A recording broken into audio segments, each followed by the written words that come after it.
Lo siguiente. El progreso, lejos de ser consistente en el cambio, depende de la retentividad.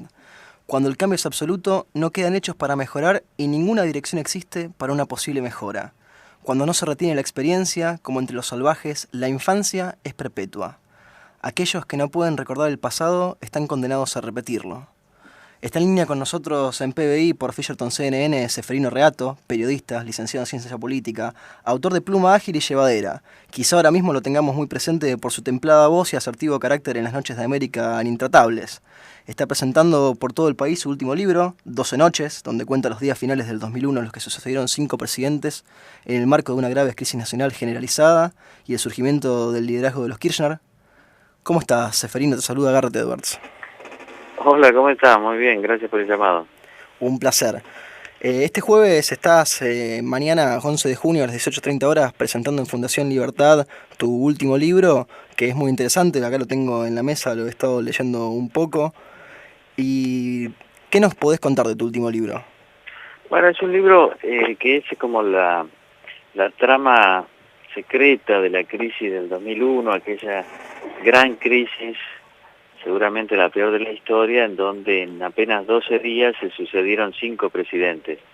Desde la caída de la Rúa, que era radical, hasta la asunción de Duhalde, peronista. Hubo 5 presidentes en 12 días y fue un momento crucial porque nos sentimos todos al borde del caos, de la anarquía, en el medio de una gran lucha entre dos sectores por imponer un plan económico. Unos querían seguir con la convertibilidad del 1 a 1 entre el peso y el dólar, y otros, que fue realmente luego los vencedores, propiciaban la salida de ese plan a través de una especificación de la economía y una devaluación que comenzó siendo del 40% y en un año terminó siendo del 240%. Todo eso consolidó, digamos, un nuevo país, que es el que estamos viendo, Sí. y que un poco explica el éxito del kirchnerismo. Entonces, ahí aparecen varios temas. Uno es el fracaso de la alianza. ¿Por qué fracasó la alianza? ¿Cómo puede ser que el no peronismo no pueda gobernar este país? Luego, si hubo o no un golpe del peronismo, de sectores del peronismo, como denunciaron en su momento y lo siguen haciendo los expresidentes de la Rúa y Rodríguez A. Y por último, ¿por qué surge el kirchnerismo? Que surge en el 2003, de la mano de Duhalde.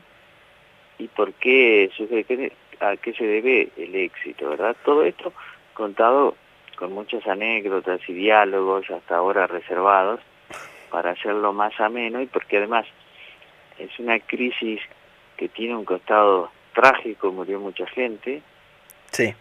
por lo menos entre 32 y 38 personas en todo el país, y tiene también, como en estas ocasiones, en el Palacio, o sea, en la Casa de Gobierno, en la Residencia de Olivos, en las empresas, costados también tragicómicos que hacen a la situación. Sí, yo leía en el primer capítulo esa anécdota de Cafiero yéndose en la camioneta con el colchón, que la verdad es prácticamente de una película de Benny Hill. Sí, la podemos recordar, porque eso se refiere al 30 de diciembre del 2001, que fue un domingo. Rodríguez A era el presidente, había citado a todos los gobernadores peronistas que lo respaldaban, eran 14, a la residencia de Chapadmalal, una reunión de urgencia. Fueron solo 6, entonces él entendió que verdaderamente los gobernadores peronistas le habían quitado el apoyo y que tenía que renunciar. Y en eso entra el jefe de la custodia presidencial y le dice: mire, se han juntado mucha gente en la puerta de acceso de la residencia de Chapadmalal, están caceroleando, no podemos garantizar la seguridad. Entonces, todos los presentes, el presidente, sus funcionarios, los gobernadores, empiezan a huir en los coches. Despavoridos. Solo Rucauf, que era el gobernador de presidencia de la provincia de Buenos Aires, tenía un helicóptero, entonces huyó en helicóptero con algunos más. Y Rodríguez A encabezó una caravana de autos negros. Había una combi blanca de presidencia, y fue, entre otros, escapó Scioli, que era el secretario de Deportes y Turismo, y todos escaparon.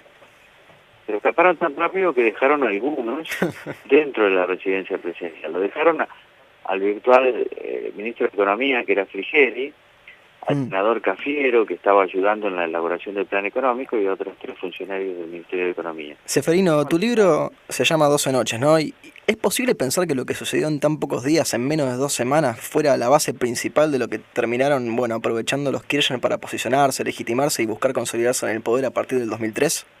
Yo creo que sí, en todos los campos. Por ejemplo, en el campo también de los derechos humanos.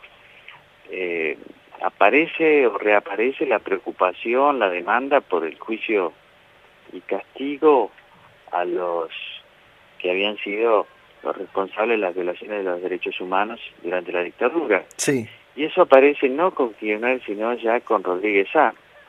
Rodríguez Sá es quien invita a las Madres de Plaza de Mayo, a Eve de Bonafini, al despacho presidencial por primera vez. Y además, quien es asesorado por el periodista Horacio Berbisky. El perro. Berbisky me cuenta que Rodríguez Sá le ofrece la Secretaría de Derechos Humanos, que él dice que no, y propone a Tayana, Jorge Tayana, que es nombrado por Rodríguez Sá. Todo eso es intuición de que habían vuelto los derechos humanos en la agenda pública. Intuición que 1 año y medio después Néstor Kirchner convierte en una política, en una estrategia para captar adhesiones y mejorar su base de sustentación, también como con Berbisky como gran asesor. Sí, nos estabas contando de los derechos humanos, ¿no? Y eso me lleva a pensar, con esta bandera que en realidad la tomaron de los demás porque no se les ocurrió a ellos, ¿cómo es que consiguieron que casi nadie hiciera referencia a la mecánica del estudio jurídico de Néstor en Santa Cruz durante el proceso para quedarse con las propiedades de algunos que luego serían los desaparecidos? Bueno, eso salió en la prensa, me acuerdo la revista Noticias lo publicó por primera vez. Al principio, digamos, lo que fue la armada kirchnerista, la coalición kirchnerista, los primeros 4 años con Néstor Kirchner, fue fabulosa en términos de poder. Fíjate que era todo el grupo Clarín, era Telefe, y lo sigue siendo, en fin, un montón de medios que ayudaron a moldear un consenso en favor de Néstor Kirchner y a opacar todas las denuncias sobre lo que había hecho Kirchner durante la dictadura, que no fue otra cosa que enriquecerse. Enriquecerse utilizando medidas muy polémicas de la propia dictadura, como la circular 1050 del Banco Central, a la cual vos hacías referencia. Claro. Todo eso pasó desapercibido para el gran público precisamente por la gran capacidad mediática que tuvo el kirchnerismo en su alianza fundamentalmente con el grupo Clarín. Después porque mucha gente, como mejoró, yo diría súbitamente, la situación económica, primero con Dualde y después con Néstor Kirchner, en función de muchas variables, algunas externas como el boom de los precios, los commodities y en nuestro caso de la soja, como mejoró súbitamente la situación económica, también mucha gente no quiso creer, no quiso prestar atención a ciertas noticias negativas sobre el pasado de los Kirchner. Digamos, nosotros somos muy pragmáticos y oportunistas y nos pasan las cosas que queremos que nos pasen. También es cierto que en todos los países la política es así. Si el gobierno acierta en lo económico, tiene, después de una gran crisis como la del 2001, tiene probabilidad de que la gente sea indulgente en otros aspectos, no solo respecto del pasado de los Kirchner, pero de la tremenda corrupción y de las denuncias de corrupción. Nosotros parece habernos dado cuenta hace muy poco, pero durante el primer gobierno de Néstor Kirchner, que ya existían estas denuncias, nadie hacía oídos sordos. Hay que tener en cuenta que en el 2007 fue elegida la presidenta Cristina Kirchner en primera vuelta, sí, y en el 2011 fue reelegida nada menos que con el 54% de los votos, es decir, un consenso formidable. Hablando de consensos y hablando de este periodo, de estas 12 noches, de estos 12 días, y antes lo traías a colación de nuevo a Dualde, que es prácticamente imposible pensar en esta época sin nombrarlo a él, con todos los caminos llevando a Dualde. ¿Pensás que no se le ha reconocido, especialmente por parte de los Kirchner, el lugar de Duhalde en ese crecimiento, en esa consolidación? Bueno, yo creo que Duhalde recoge lo que siembra. Él fue el gran elector de Kirchner. Kirchner pensaba ser presidente, pero en el 2007, y se encuentra con una oportunidad inesperada en el 2003 cuando Duhalde lo elige como su candidato. Ahí hay muchas circunstancias que yo relato en mi libro. Fundamentalmente, Duhalde no quería que el ganador fuera Menem, porque tenían una disputa interna fuertísima. Favorece a Kirchner. Kirchner lo primero que hace es desembarazarse de Duhalde, porque en el peronismo y en el país en general, digamos, no hay lugar para dos líderes políticos, y eso nos debe iluminar un poquito respecto de lo que puede pasar en el futuro si gana Scioli con respecto a Cristina. Marcabas muy bien lo del futuro. Antes, cuando abríamos la entrevista, yo lo mencionaba a Santayana con eso de aprender del pasado, y vos lo comentabas al principio, lo de los gobiernos no peronistas que no han podido terminar sus mandatos en los últimos 70 años, después de Torcuato de Alvear, que lo derrocan, que completa su mandato. No ha vuelto a haber un gobierno no peronista que pueda completar su mandato. ¿Cómo ves el futuro de acá en adelante, Ceferino? Bueno, sí, yo creo que ese es un dilema dramático, porque desde que existe el peronismo, ningún presidente civil no peronista ha podido terminar su mandato, ni de la Rúa, ni Alfonsín, ni Ilia, ni Frondizi, por distintas causas, pero la casualidad que desde el 83 el peronismo perdió 2 elecciones, pero los ganadores no pudieron gobernar todo el mandato. Creo que hacia el futuro es un gran desafío. Ahora hay un candidato, por lo menos, no peronista. Yo creo que lo que está haciendo Macri es tratando de consolidarse como un líder de su espacio, de su fuerza política. Al mismo tiempo, estas reuniones que ha tenido tanto él como Sanz con Moyano y otros sindicalistas claves del transporte, y hemos visto ayer la influencia de los sindicalistas del transporte en el paro.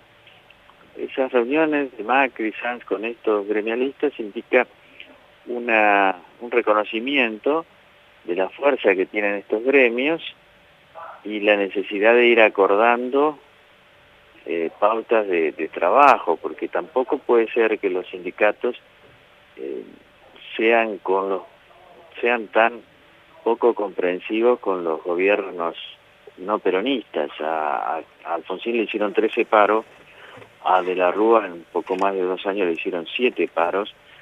Seguramente había causas, pero ¿cómo puede ser que después con la mega devaluación, que deterioró el salario real en un 25%, no hayan hecho ni un solo paro, ni una sola protesta? Me parece que hay por parte de los sindicatos también una comprensión de que tienen que autorregularse si el no peronismo vuelve a ganar. Es un gran paso esto.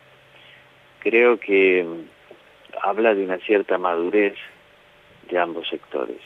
Aprovecho para hacerte una última pregunta, Ceferino, que además me interesa mucho en lo personal, bueno, como seguidor del fútbol y fanático. Vos contás algunas anécdotas muy jugosas de esas 12 noches y del campeonato de Racing, y con un panorama internacional y nacional en el cual la corrupción finalmente se va develando, algo que todos sospechábamos pero que nadie sabíamos, caso FIFA, la cuestión de torneos, quizá lo de AFA. ¿Qué imagen tenés del fútbol ahora mismo en Argentina? Bueno, yo creo que una de las mejores noticias que yo he recibido, y supongo que mucha otra gente también, es la investigación por la corrupción en FIFA y en la CONMEBOL. Y dentro de esa gran noticia, la noticia más reciente ha sido que Alejandro Bursaco, hasta ahora CEO de Torneos y Competencias, se entregó fuera del país. Yo temía que pudiera volver a la Argentina y se entregara acá, donde sabemos la justicia no persigue corrupción, seguramente porque no la hay, como no hay pobreza, no hay corrupción. Fíjate que el panadero napolitano, que es ya reconocido que fue quien lanzó, o uno de los dos que lanzó el gas pimienta, pimienta. para los jugadores de River, ni siquiera ha sido llamado a declarar. No. O sea, se le ha dado la exhibición de prisión, válgase Dios, no lo vayan a meter preso, pero ni siquiera el juez lo ha llamado a declarar. Entonces yo temía que Bursaco consiguiera llegar, no sé cómo, pero siempre de alguna manera, y se entregara acá donde seguramente no le iba a pasar nada. Por alguna razón decidió entregarse en Italia y está dispuesto a declarar en Estados Unidos, y yo quiero ver lo que declare, porque para salvarse o disminuir su pena va a tener que entregar plata, mala vida y además Algún nombre. dar declaraciones consistentes sobre la red de corrupción. Y espero que se le escape algo también sobre fútbol para todos, pero bueno, ese es un deseo que no tiene que ver con información. No, un deseo que imaginamos tenemos todos para que se resuelvan un poco las cosas en nuestro país. Claro, porque no puede ser, digamos, un Estado que financia el fútbol, digamos. Esto solo es en Argentina, debe haber algunos otros 3 o 4 países, pero ni siquiera en Brasil. Imaginamos que en algún país olvidado, en algún recodo del mundo pasa, pero... Pero fíjate Brasil, tan futbolero como nosotros o más, porque ellos mismos dicen un país de fútbol. Al Estado no se le ocurre financiar el fútbol. No, se desfinancia completamente.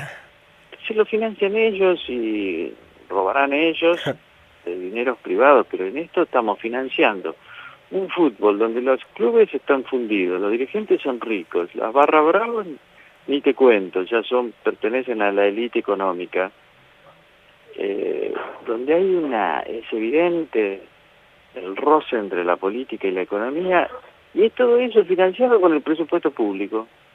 Una Con vergüenza, la ¿no? excusa de que los pobres pueden ver fútbol, pero si los pobres son menos del 5%. Claro, o sea, es para un porcentaje menor al 5% el fútbol financiado por Pero todos. dejando de lado, y para no ser tan cínicos como el gobierno cuando habla que es el 5% y todos sabemos que debe ser el 30%. Bueno, para los pobres un subsidio Sí. perfectamente pagable por las empresas que lucran con el fútbol o por el presupuesto público, pero me parece que con esa excusa, que podría ser un subsidio si realmente les interesaran los pobres, con esa excusa están justificando ese oleoducto de dinero que desaparece entre los dirigentes y los políticos. Y de propaganda. Muchas gracias, Propaganda. Seferino, por tu tiempo. Ha sido un placer conversar con vos. Mañana te vamos a estar escuchando en Fundación Libertad a las 6:30 de la tarde presentando tu libro, 12 noches. Da gusto leerlo y da gusto escucharte. Muy bien, muchas gracias a vos por la entrevista. Olio, leche de queratina. El último descubrimiento en belleza capilar. Olio, tu cabello.